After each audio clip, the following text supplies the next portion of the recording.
Did you tell us about it? They just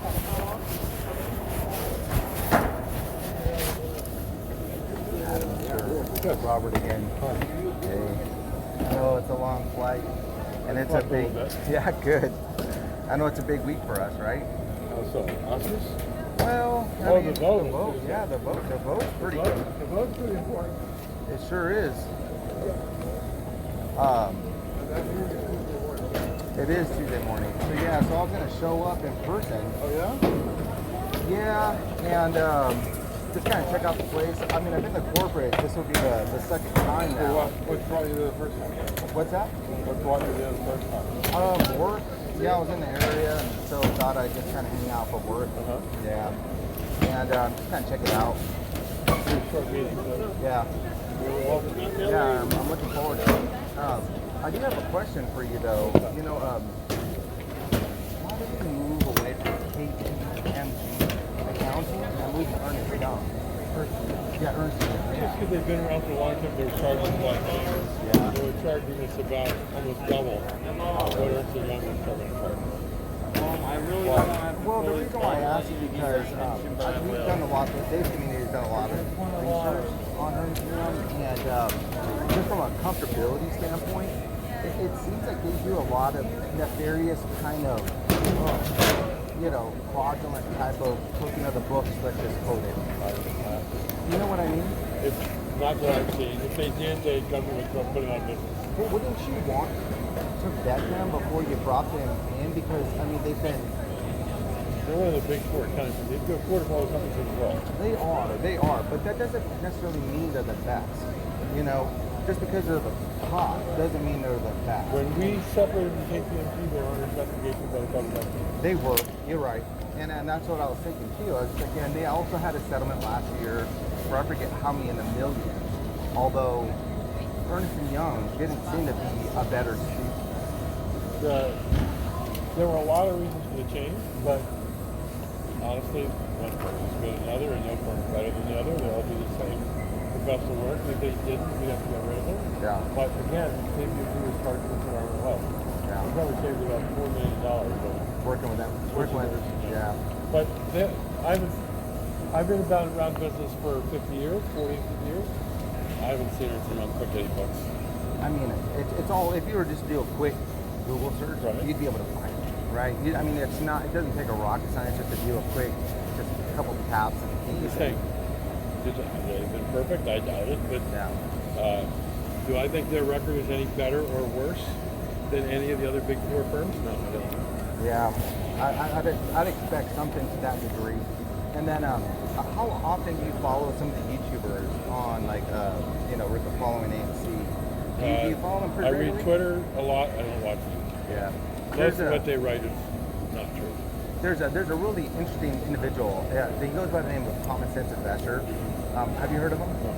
Well, he's got this idea to really revolutionize the AMC Theater's YouTube channel and monetizing it and ensuring that all the eights, assuming there's that 4 million that you're talking about globally, getting us on board to start sharing it on our Facebook, on our social media, and so that we get the clicks, and then using that capital for some type of dividend, even if it's a small percentage, right? Saying, hey, you guys take over the YouTube channel, show me what you can do. Take a look. Well, what's his name? Common Sense Investor. If you were to look up Common Sense Investor On YouTube. on YouTube, but I don't want to burden you because I know it's at 12 o'clock at night tonight.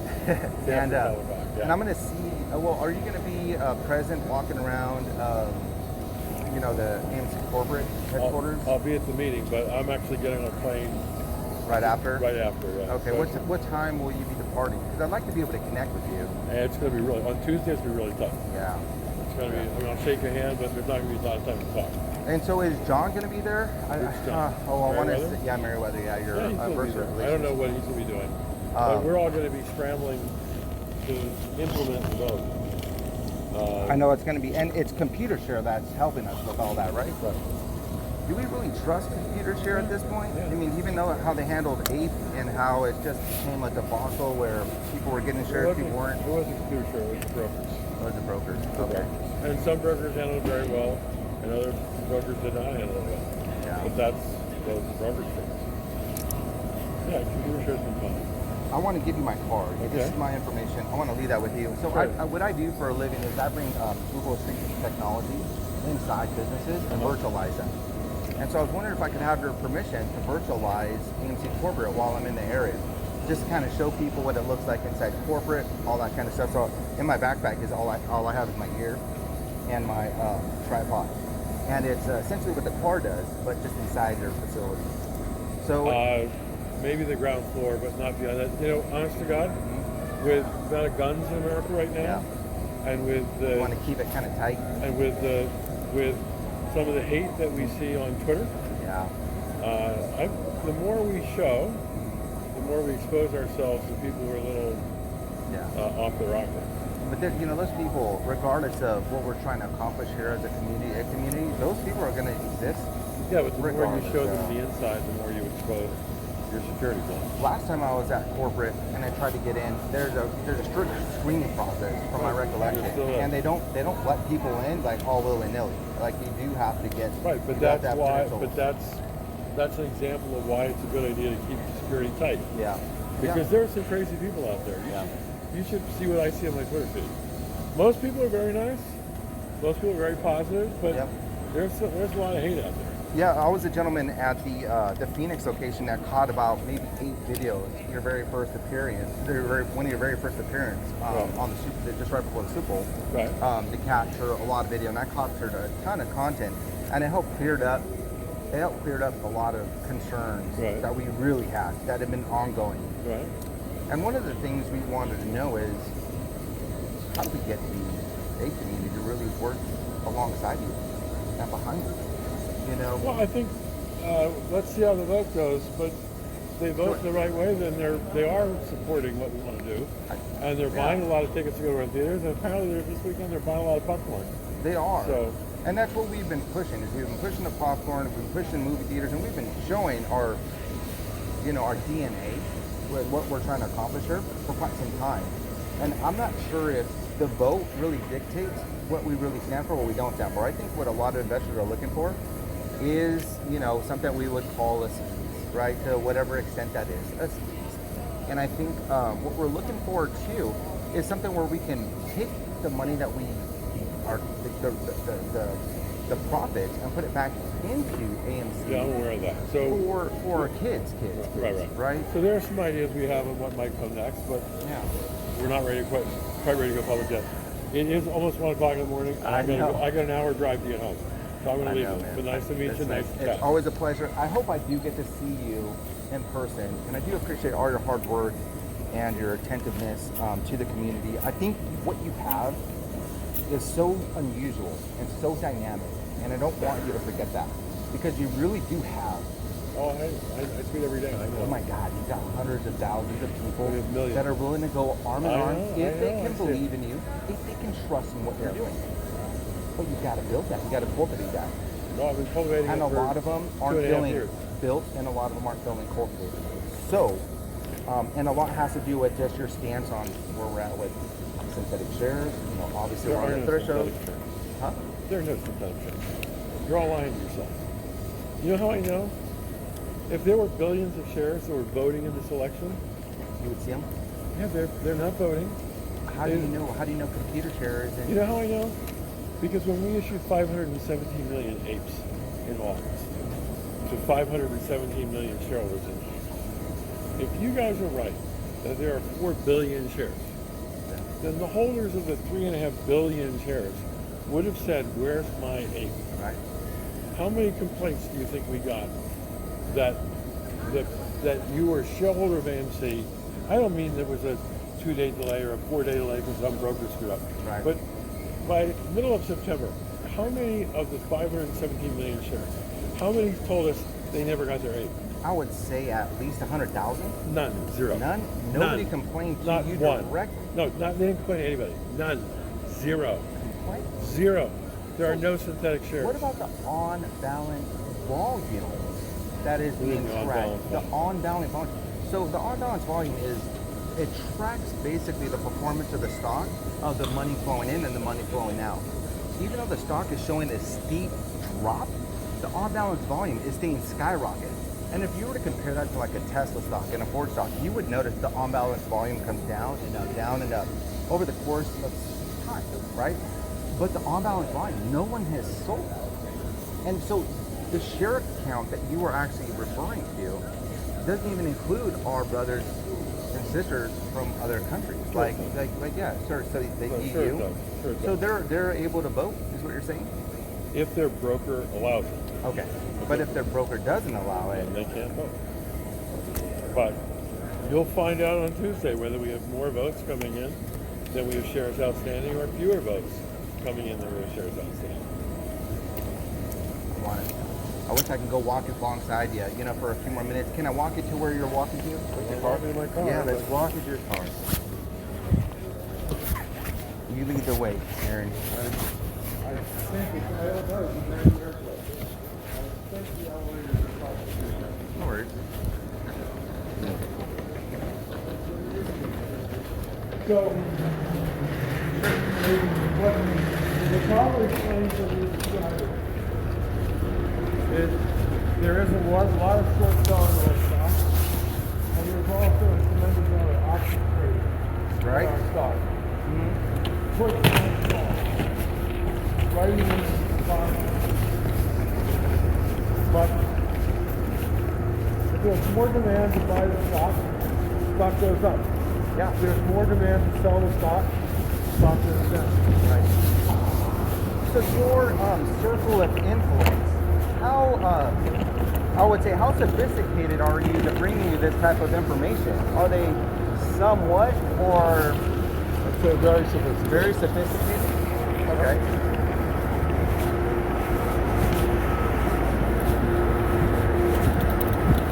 I only ask that because there's over here. Sure.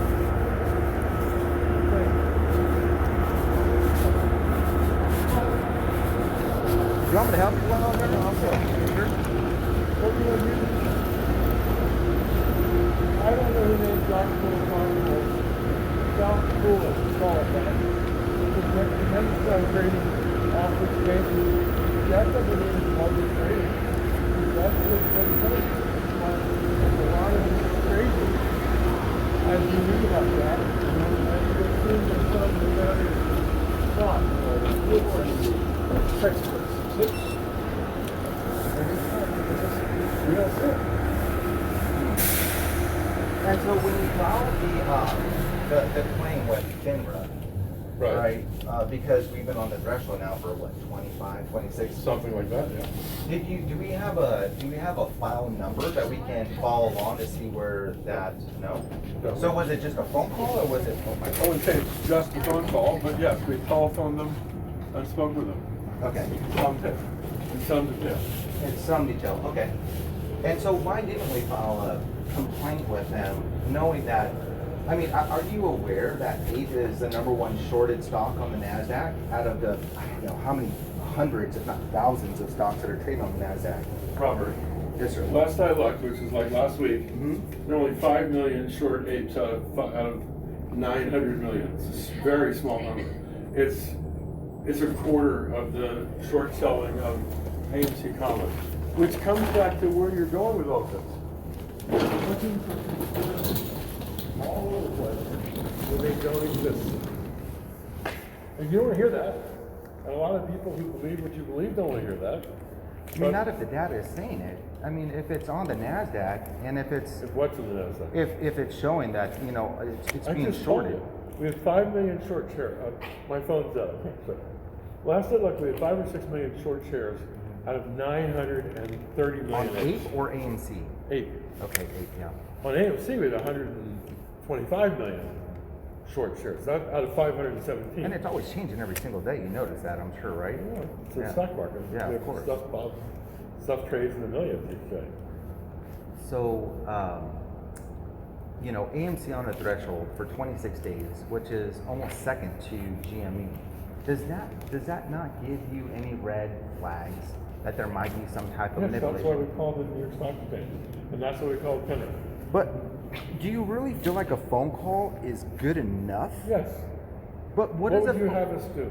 I mean, filing a complaint, to have them and have them report back off a case number, I think would be ideal, but something that would be, here's what I would expect, right?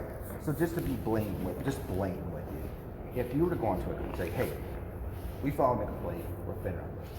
This is the case number. We didn't file a complaint. Yeah. We asked them to look into our trading, which is exactly what I said while I'm talking. Yeah. And if they found anything irregular, to let us know. And that's exactly what they're going to do. There is no such thing as a case number and a complaint number. That's not how you do it. You call the New York Stock Exchange. You call FINRA. So no case number and nothing else more to that. Okay. But where did you come up with case numbers? I only say that because if you were going to report something, typically they would take down your contact information. They took down our contact information. And they would create a case and they would look at it and report No, back. they wouldn't. No, they don't. We talked to them. They're looking at it. Right. If they see anything inappropriate, they'll follow up. That's their job.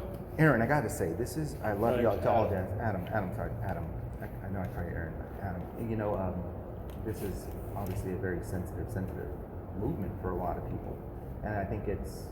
Robert, it's 1 a.m. and you don't know what you're talking about. You're just wrong. You're just wrong. Across the board. There are no synthetic shares. I have a hard time believing that based on... Yes, I obviously know that. But if there were synthetic shares, if there were billions of shares out there, then when we issued a free ape that was worth $7 or $8 to every single shareholder of AMC, why would nobody say, where's mine? Nobody, not one, zero. Why would it take so long for you to notice that there's manipulation going on with ape as it's supposed to be 1-for-1 equal value and see it, you know, AMC what at makes you think $9 and then ape going down to $1? What makes you think it took a long time? We knew it only took a matter of months to see it drop. Months. I knew in weeks that it was not functioning correctly. And yet you still chose not to contact regulators regarding the, I guess, suspicious nature of the drop? It's not that it was a suspicious nature. It's how the market... How is that not suspicious? It's how the market decided to set the price. Market set price. Supply and demand sets price. It's supposed to be 1-for-1. Yes, and that's why within 120 days of starting it, we went public with a move to put them back together because something was really screwy. And among other things, index funds were only buying the common. They weren't buying the preferred. Your brethren thought that there was a short squeeze that could occur with the common. So they kept with the common. Because we could add supply to the preferred, they didn't think a short squeeze was going to occur with the preferred.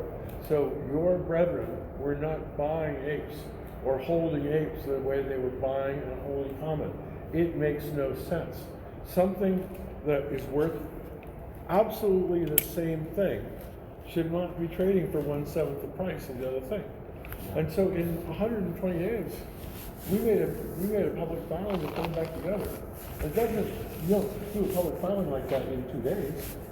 It took weeks and weeks, probably a month or two to set all that in motion when we made that public announcement. Yeah. Like in big company time, that's moving very, very fast. Look, just to be, again, clear with you, what you've been able to accomplish, Aaron, is phenomenal, right? What you have at your fingertips, you know, just with the retail community in general, what we can do is untapped potential, like legitimately untapped potential. And if we don't, if I'm talking beside you, with you as, let's say, an executive, I would say we need to protect these individuals. I said we need to feed these individuals, make sure that they're healthy, happy, and we're communicating down the line. And what I would propose you know how many times my tweets have been read in the last 2 years? Over 250 million times. I'd imagine. There's a lot of us. But how many other CEOs do you know who communicate much on Twitter? Okay. Very, very minimal. I've done 19 movie screenings in the U.S. and Europe. How many other CEOs have been out amongst his or her shareholders to that degree. I'm doing my utmost to communicate with our shareholders. What about a Q&A? Have you considered doing a Q&A, or do you feel like that would be a little bit, you know, on, like, let's just say the legality side? Because I do want to, there's a bunch of questions that need answers when we have questions.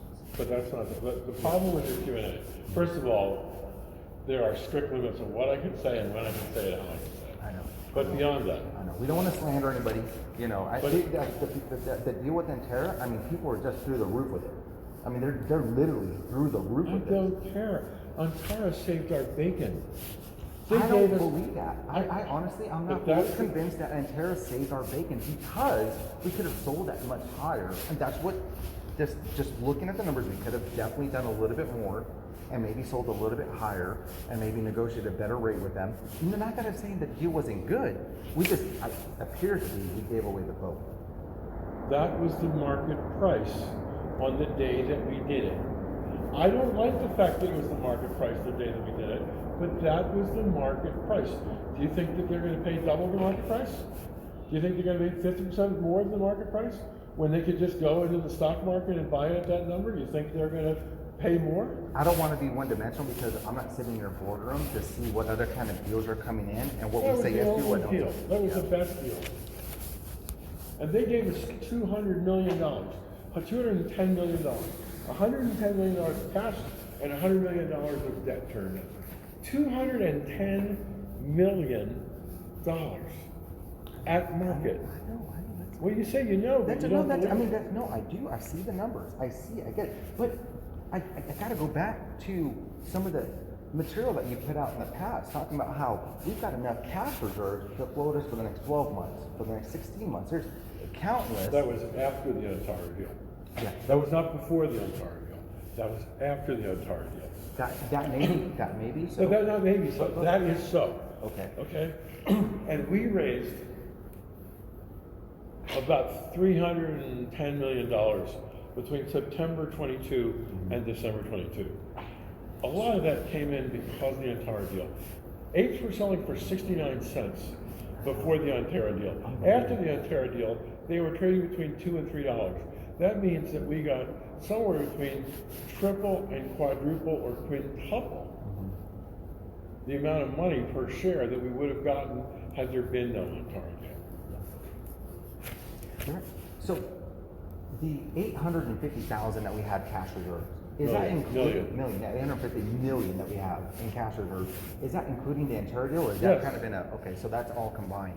So if we didn't have the Antara deal, we would have had about $500 million. Okay. If we only had about $500 million, we would not have made it through 2023. We would have filed for bankruptcy somewhere in the middle of 2023. Would you like that? Would be that your goal? Was that your goal? No, absolutely not. I'm just saying that what we have is really, really special. I agree. We can take this shit to the next level. I agree. like no other. I mean, those hedge funds, they're not going to do. I mean, Robert, they'll give you the money. But hey, I agree with you. I tweeted 4 times today. Today, one day, and it's 1 in the morning, and I have an hour drive ahead of me. So it would be nice of you if you shake my hand and say goodbye. I'm going to shake your hand. I'm going to say goodbye. And thank you for your time, Aaron. Thank you for what you're doing. Just stay steady the course. God, I wish I could hang out with you. You know, you've got my contact information. Reach out to me. You know, we've got a lot more questions, but you know, I hate to just roll the dice and see what happens, because this is just so unusual. I don't know what you mean by roll the dice and see what happens. I mean, if this yes goes through, right? I'm not 100%. Retail is going to get what they want, and I think it's not going to be pretty if they don't get what they want.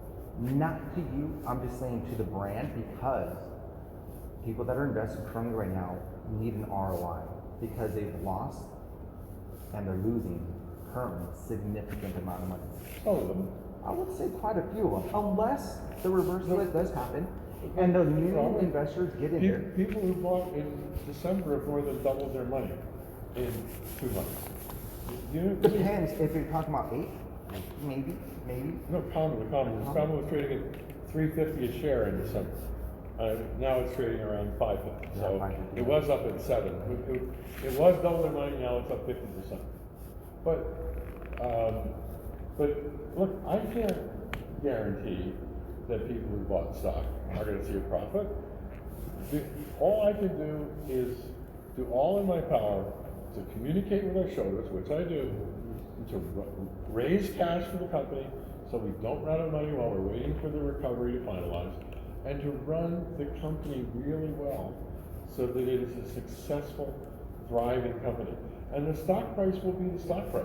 And some people are going to make money and some people are going to lose money. Yeah. But you can't manufacture, just because you desire for the stock to go up, you can't manufacture that it goes up. You got to earn your way up. All I'm saying is you've got ammo that is on reserve right now that's ready to slay and come in and step in, just like what we did with popcorn, just like what we're doing in the theaters, sharing on our social medias. You know, I agree. And it's just the beginning. It's just the beginning. Yeah, and a lot of the ideas that you're getting right. are from these guys. Robert, I know this, and I'm doing everything in my power to communicate with these people to a degree that's almost unprecedented in American business. I don't think you'll find the CEOs talk to the shareholders more in the past 2 years than I have. No. Yes, you're frustrated because you want more. Well, no, it's more not. and It's more not. and more. It's just the deal that we made with Antero happens to be associated pretty well with Citadel, and I don't know what you're talking about. well, Antaro's not associated with Citadel at all. there's Antaro, affiliations with Citadel. You are looking for ghosts and goblins under rocks. They came to us with 110 million $1 bills that we put in our bank account. And then they came with us with $100 million of our debt, which they handed us back. Yeah. And because of that transaction, the way it was concocted, the ape price more than quadrupled. That sounds like a pretty good transaction to me. We can't dispute that. You know, I mean, the fact that they're putting up money is one thing, but so is retail. Retail is putting their skin in the game, right? I mean, if Antero goes bankrupt, you know, they may get a bailout. I don't know, right? I mean, the way they do their money system is completely different from what retail. Retail is hard at work, and we're on the ground. We're boots on the ground, getting people inside these theaters, right? Getting them to share on social media. But what are you telling me that I don't know? I mean, I've just said to you, I communicate with these people more than any CEO in the entire United States. So I agree with you, and I'm actually implementing precisely what it is that you're telling me I should be doing, right? I would say to the eye, absolutely. You know, to the eye, absolutely. But I think what we're worried about is this community is there more behind the curtain that we haven't quite seen, you know, and stuff that may not be positive or wrong. That's what we're really kind of concerned about, because nobody wants to lose. Okay, but remember, I had 8 million shares. Every time you lose $100, I lose $8 million. Not you, but someone who owns 100 shares. All the incentives are for me to want the share price to rise, not for the share price to fall. And for your fears of what's behind the rocks and behind the wall and behind the curtain, there's nothing behind the rocks and behind the wall and behind the curtain that we don't announce as quickly as we possibly can when it's legal to do so. Look, if you're looking for somebody to be a straight shooter with you with more time, I'll give you my thoughts. You know, there's other things I do want to cover with you, but I know you've got an hour drive in front of you, and I don't want to respect your time. I want to say thank you. Okay, great. Thank you for everything you're doing. Good, nice I to meet you. appreciate all. Nice to meet you, but what I'm trying to tell you, Let's connect. well, we just connected. Yeah. But I just gotta tell you, what you're afraid of are your own concoctions. They're not real. I mean, I don't write these articles, and these articles are left and right. Yeah, there are a lot of articles. That doesn't mean they're right. There's some idiot in Boston who's convinced that the lead director on our board is on the take because he's got a daughter who's involved with a crypto exchange. I mean, it's all crap. It's all garbage. There's nothing there. It's so ridiculous. I know what you're talking about, and I think our concern is this person. I think it's David Lauder. I don't know. It was Al from Boston. Yeah, but the individual you're talking about sits on the board also at Morgan Stanley. No, he doesn't. He sits on a board at Morgan Stanley, not the board at Morgan Stanley. And so there's a little bit of uncomfortability with that, I think, is what they're trying to explain. And I'm not saying it's a big issue or not a big issue. I'm just saying if there is issues that need to be addressed. The guy doesn't tell me what to do. No one's trying to tell you anything. No, I'm talking about Phil later. Oh, okay. Doesn't tell me what to do. He doesn't. So he doesn't tell me what to do. So certainly his daughter doesn't tell me what to do. But I'm just telling you, this stuff that floats around that you guys read, that you give credibility to, it's all crap. It's all garbage. There's only one thing. It's only a conspiracy when it's proven true, right? It's only a conspiracy. Yeah, but when it's false, then it's bullshit. And I'm telling you, there's only one thing you should be worried about. One thing and one thing only. And you probably don't want to listen to this because this is going to blow your whole mind and your whole theory and your whole organization of thoughts about synthetic shares and naked shorting and manipulated markets and Morgan Stanley this and all this stuff. And on top of that, it's only one thing. One thing. The box office, which is the size of the industry, was over $11 billion. Okay. 5 years in a row. From 2015 to 2019. Okay. All theaters, all brands, all companies, US and Canada. Over $11 billion, 5 years in a row. Through 2019. COVID came in March of 2020. Okay. The box office was $2 billion in 2020. It was only $4.5 billion in 2021. It was only $7.4 billion in 2022. This ecosystem and our company was designed for an $11 million box office. With the all the profit, I mean all the profit, is in the last 20 to 25% of the attendance. We were down 35% in 2022 below the pre-pandemic level of the size of the industry. That means there's no profit in the entire movie theater industry in 2022. Cineworld Regal, the second largest movie theater chain in the world, filed for bankruptcy in September we're about because to they eat ran up out that of market cash. share. We're about to eat up that market Okay, share. but hear me out. There's only one thing you should be anxious about. When does the box office get back to a healthy level? Because when the box office gets back to a When healthy Hollywood level, gives us more videos, or we start doing stuff like with Netflix with what is it, Glass Onion? I mean, that was pretty decent.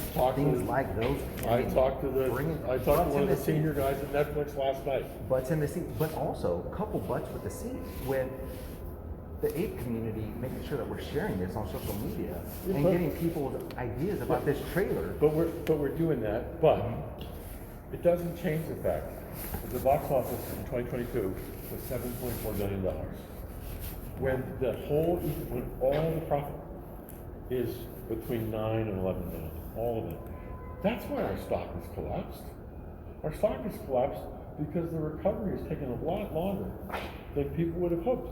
If you had said to anybody back in 2021 that we might have to wait till 2024 or 2025 for the box office to get back to pre-pandemic levels, they wouldn't have believed it. I mean, everybody thought, including me, that the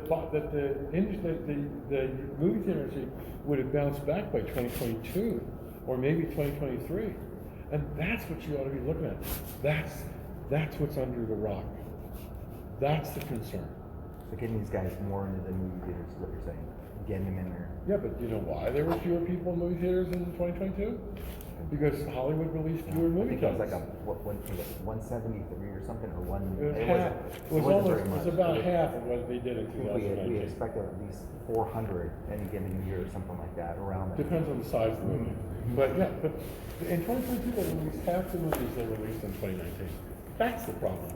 The rest of the stuff, you guys are all talking to yourselves and you're convincing yourselves that there's something there. But you're missing the real point. The real point is we just need more movies, and we need more attendance, and we need more revenue, and we need to control our costs, and we'll have more profit. But why the reverse split now? Why? because it's not healthy for stocks to be trading between $1 and $5. It's not healthy. You get delisted. Yeah, I mean, but you get 90 days, right? Before you, I mean, if you go below a certain threshold, you get 90 days to kind of get it back. So what's going to happen in the 90 days? I mean, if you're a short seller, theoretically, assuming that there are short sellers out there shorting AMC stock, theoretically, if we don't believe that, right? But let's say theoretically, there are short sellers. And these bastards I just told you, there are stock. 130 million short shares. They can't keep shorting the stock down. Yes, they can. They can short the stock down to a penny. They can, and they do all the time. All the time. And we're not going to say anything. We're just going to take it. I don't know. We're doing a lot of things, including raising capital so that we don't go bankrupt, strengthening the company so that we make money. That's how you defeat short sellers. That's it. You defeat short sellers by making a stronger company. I've been doing this for 40 years. They're well more seasoned, and a lot of people are intimidated to talk to you.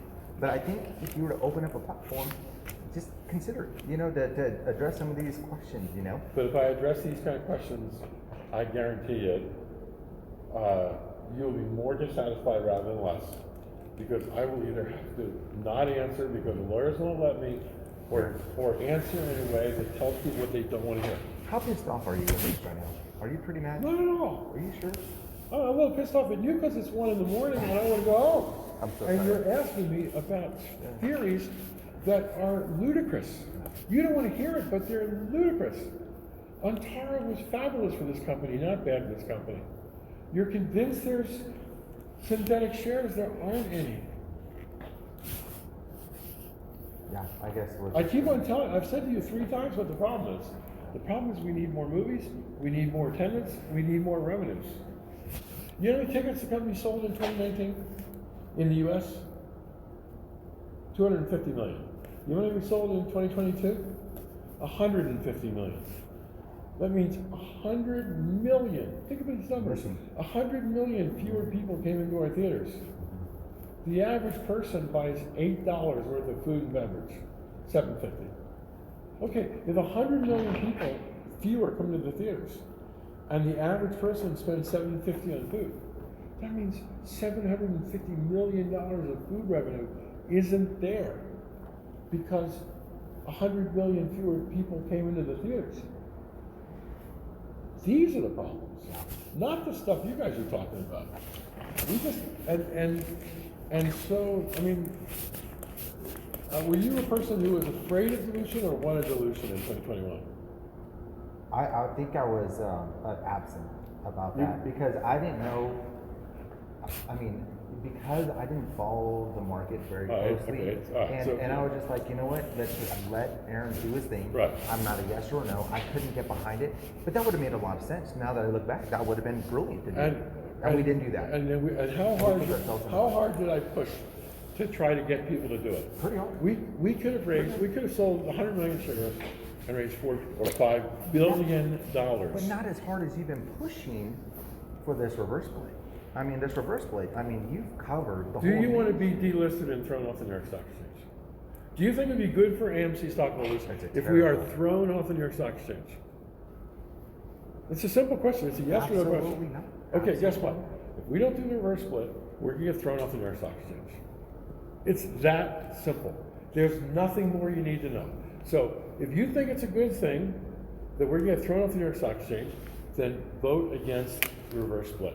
If you think it's a bad thing that we're getting thrown off the New York Stock Exchange, you should vote for the reverse split because we're down pretty close. The apes are at $1.50 and the commons at $5.50. And if there's any kind of reversal, we're below $1. And then we're off the New York Stock Exchange. So what happens if we reverse split to 70 and it comes right back down to $10 then what, Aaron? It's no different than, it's straight math. If you have 10 $1 bills in your right hand, and you have a $10 bill in your left hand, how much do you have in each hand? Right, and that's what a reverse split is. So, on the theory that, on the reverse split, if let's say, pick up the price in the middle of 1 and 5, 3. So if 3 goes to 30, right? And if you're concerned that the 30 is going to slide right back down to 5, that means that the $3 stock would have shrunk all the way to 50 cents. It's the same math. It's the same math. But my question, Aaron, is what happens if we reverse split up to 70 and they short the shit Well, we're not right going to reverse. back down? We're not going to to reverse 10. We're not going to reverse. We're not going to reverse split to 70. I don't think. Well, It's let's not just gonna say theoretically it goes up to 70, right? Well, let's just say 50. not- 50. Let's just say 50. Okay. Remember, you got to put the apes and the commons back together. Yeah. So they'll probably meet in the middle somewhere. So it's probably going to go to 30. All right. So let's just say it's 30, right? And then they short the damn thing all the way back to $2. So let's split them up. Guess what? If they did that, then they would have shorted it from $3 all the way to 20 cents. Because it's the same thing. 20 cents with 10 shares is the same as $2 with 1 share. But there's a whole lot more room No, there's no more for room. people to buy up No. at that 20 cents. Then No, it's 50, 60. literally no. It's not how it works. It's just based on the market cap, which is the number of shares times a dollar share price. So whether we're $20 with 150 million shares or $2 with 1.5 billion shares, it's $3 billion. It's the same thing. And if the one can be shorted, the other can be shorted. I think we both are equally frustrated with this short, this short selling type of activities. It is a bit annoying. It's not annoying. We just gotta beat them. You guys just don't know how to beat them. You think Tell me, what do we got to do? strengthen the company. Strengthen the company. Put enough cash in the bank that we can't possibly go bankrupt. So what's the banger idea that we Produce earnings. Okay, what do we? What's like the top thing that we need to do in order to get it to the next level, so we can at least push that? More movies, more tickets But sold. we can't push Hollywood to do. Yes, we can. What do you think? Where do you think I came from today? I was in Los Angeles. Who do you think I was talking to yesterday? Warner Brothers. CEO of Warner Brothers, the number 3 guy at Netflix. I mean, and the CEO of Universal. And yes, we can push. And there are going to be, our estimate is we're going to have 75% more movies in 2023, grossing over $100 million than we had in 22. We are getting more movies, but still, it's not enough. And but again, the other solution, in addition to just increasing the revenues, we cannot run out of cash. That's the whole short thesis, is that we're going to run out of cash and we're going to go bankrupt. And in October, that's what people were putting out in the press. That's what your short community was doing. They were saying this company is going to run out of money in 2023. Something like a rights offering. If we had been presented with something, I know there's a ton of legalities with that kind of BS because there's all kinds We of. might do a rights offering. The rights offering would be right up the alley. It'd be right up our alley. We might do a rights offering. That's been on the table for 2 years. It's one of the things that we might do. We've done other things first because in our professional judgment, we thought they were smarter things to do. Look, to say that you're not doing anything is I would never say that. You are crushing it. Now, the rights offering, I think we should circle back to that, and kind of see where maybe we can get the community hyped up about that. It's possible, But among other things, with rights offerings, they have to stay open for 30 days. And you don't know what can happen to the stock during the 30-day period that it stays open. So if a short seller wants to play games with your head, they could push the stock price down during the period when the rights offering is going. So you'd have to pay more money than market price. And the bastards been doing this for the past year. No, they've been doing it for the past Yeah, no, but for the 5 years. Yeah, 5 years. This record. But more so in the last 2.5 years than the first 2.5 years. But the only way to beat them, is to strengthen the company and destroy the short thesis so that they move on to other places. All right, Aaron. All right, good night. All the best to you. Thank you so much for your time. You got my card. Let's connect. I mean, if we can. All the best. All right, all the best. But I'm to you, just sir. telling you, there's only one thing you can root for. We sell more tickets. We raise for two things. We raise more cups, and we sell more tickets. We got ideas for that, just so you know. You remember the idea I told you, right? Which one? So, Common Sense Investor has this amazing idea to take AMC Theaters, the YouTube channel, and every movie that releases, we share it to the masses, right? And we get people eyeballs on the movie, and we just start branding AMC like crazy, right? If there's gonna be new headgear or new cups, we push that too, right? And say, hey, go out and get your cups. We do all the marketing for you for free. All these individuals here. You do, just make sure you've got a team prepared for us to give us the content so we can share it. Right? And I think it'll be a banger. And the money that you make off YouTube will blow your mind. All right. All right. Hey, take this. Tonight, you don't want to know.